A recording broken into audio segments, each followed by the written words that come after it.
네, 새정치민주연합 대변인 한정혜입니다. 저희 오전 현안 브리핑 드리도록 하겠습니다.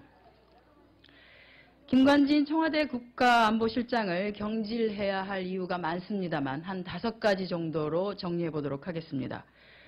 김관진 청와대 국가안보실장이 군 검찰의 국군 사이버사령부 정치 관련 댓글 작성 의혹 수사에서 부하들의 윗선 감싸기와 검찰의 수사의지 박약 또는 미약으로 살아남았습니다.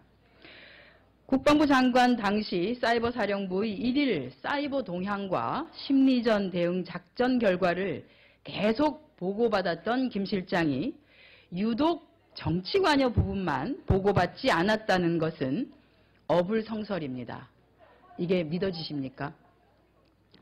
김관진 실장의 관여 여부는 물론 법원에서 밝혀질 것으로 기대합니다만 이와는 별개로 상급 관리자로서의 책임이 엄중한 만큼 김관진 실장이 경질되어야 하는 첫 번째 이유이기도 합니다.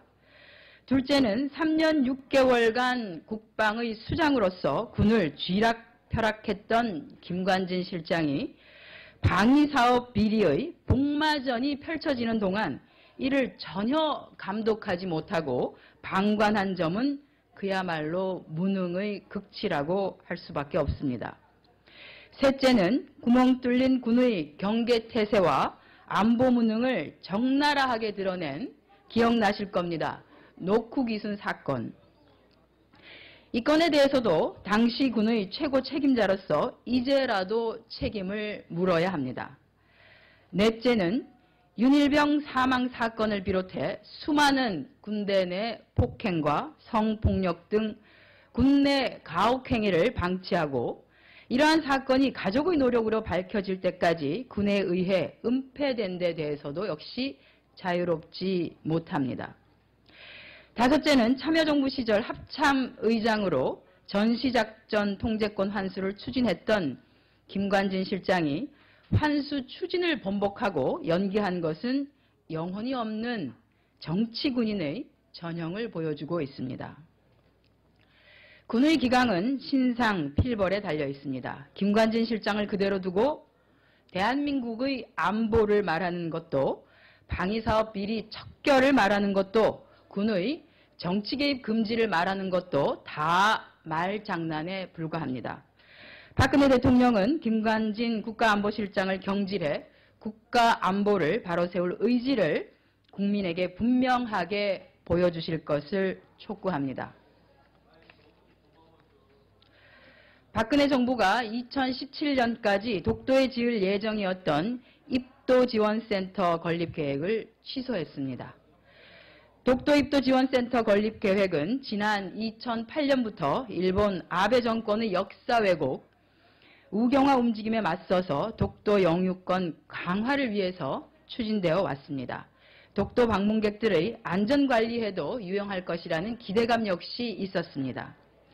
그런데 이번에 문화재인 독도의 경관이 훼손될 수도 있고 안전 문제와 환경오염이 일어날 수 있다며 건립을 중단한다고 합니다. 총리실은 입도지원센터에 대한 안전관리와 국제협약에 따른 해양법 문제 등과 관련해 입찰을 취소하고 재검토를 결정했노라 해명했습니다. 안전관리, 환경, 문화재 훼손 이런 것들에 대한 검토가 필요했다면 애초에 꼼꼼하고 신중하게 따져본 후에 해당 내용을 결정하고 또한 발표했어야 맞습니다. 독도 입도지원센터 건립이 마치 독도 수호를 위한 민족사업인 양 상징인 듯 호들갑을 떨다가 이제 와서 손바닥 뒤집듯이 취소한다고 하니 어처구니가 없습니다. 국민은 어느 장단에 박수를 쳐야 할지 원칙 없이 오락가락하는 정부 정책에 혼란스러울 따름입니다.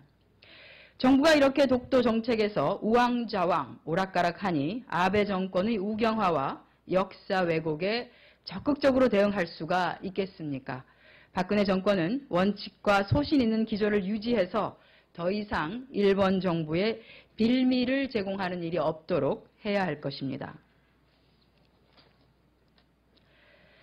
2012년 진수 당시에 국내 기술로 제작된 최첨단 구조함이라고 자랑하던 통용함이 엉터리 부품 장착으로 이제 거대한 고철 덩어리가 될 지경에 이르렀습니다. 자고 일어나면 방산 비리가 하나씩 드러나고 있으니 아침에 눈을 뜨면 또 무슨 안보 비리가 터져 나왔을까 두려운 지경입니다. 비리와 부패로 생긴 안보 구멍으로 방산 비리가 본물처럼 터져 나오고 있습니다.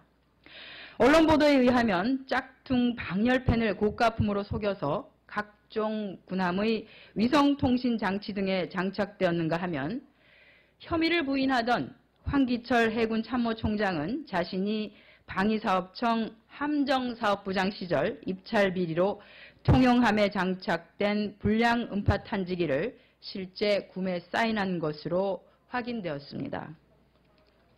황기철 당시 함정사업부장은 아직 개발 완료도 되지 않은 제품을 서류로만 평가해서 전투용으로 적합하다고 판정 구입을 한 것입니다. 그야말로 말만 듣고 사자 결정을 한 것이죠.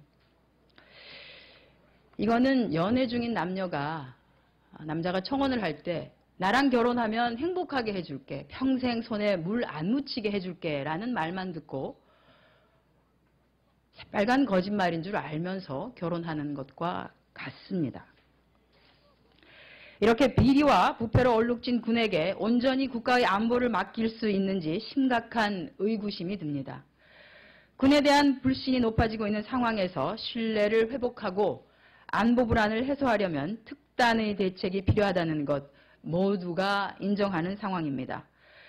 국민은 또한 박근혜 대통령께서 국회 시정연설을 통해 방위사업 비리를 이적 행위로 규정하고 척결 의지를 밝힌 것 똑똑하게 기억하고 있습니다.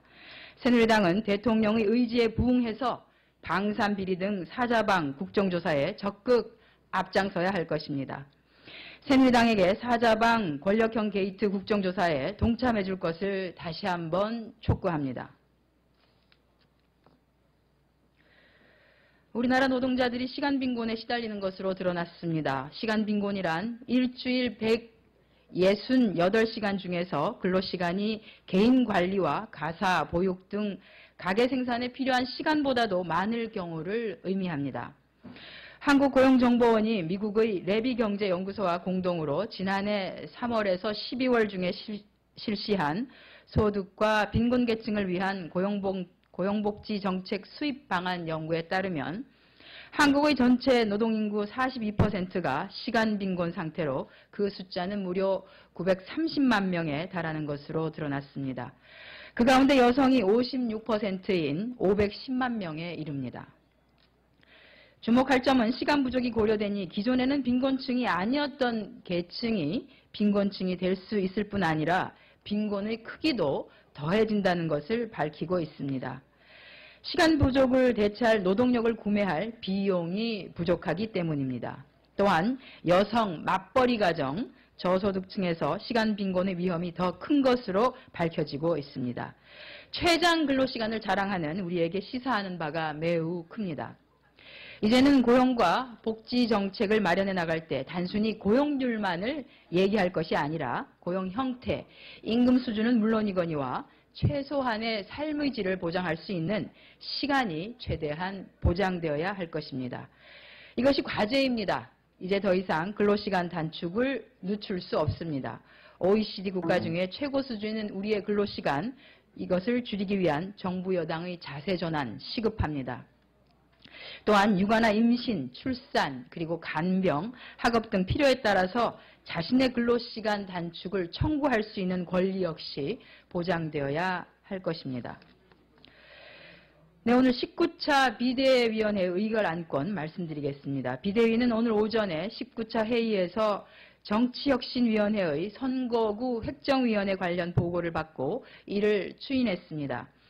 이에 따라서 새정치민주연합은 선거구 획정위원회를 인적 구성의 공정성, 정치적 중립성, 그리고 선거구 획정의 독립성이라고 하는 3대 원칙 아래 중앙선관위도 국회도 아닌 제3의 독립기구로 설치하기로 결정했습니다. 중앙선관위 산하도 아니고 국회 산하도 아니라는 것입니다. 그 내용은 선거구 획정위원회를 독립적으로 구성하고요. 선거구 획정위원회에서 안을 만들어 국회에 내면 정개특위의 심의나 의결 절차 없이 법률 개정안 발의 요건만 충족시켜서 바로 본회의에서 가부 여부만 결정하도록 국회법의 개정을 추진하는 것입니다. 참고로 OECD 국가 중에 중앙선관위 산하에 선거구 획정위원회를 두고 있는 나라는 멕시코밖에 없다는 점을 밝혀드립니다. 대개 OECD 국가는 제3의 독립된 기구로 선거구 획정위원회를 두고 있음을 밝혀드립니다. 네, 이상 오전 현안 브리핑 마치겠습니다.